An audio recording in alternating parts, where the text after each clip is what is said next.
Today I'm going to show you how to utilize the unauthorized user or lockout feature here on this GC2 controller, which happens to be on a Pride Go chair. Popular joystick is on several different models too.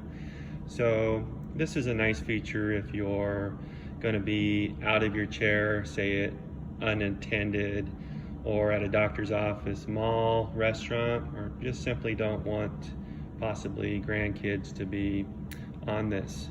So to utilize this feature, what you'll want to do with the chair already on, press and hold your green button until you hear a beep.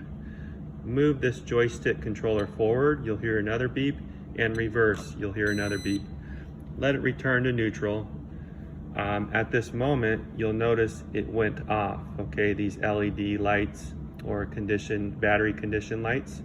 You'll notice the lights are scrolling from left to right, ascending upwards. This will go through 2 different cycles and then shut off. That lets you know, hey, we're out of power here and the chair will not be operated.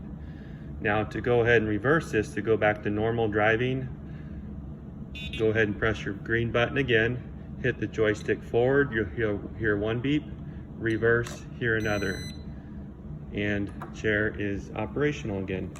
Thanks for watching. My name's Brandon with Power Mobility.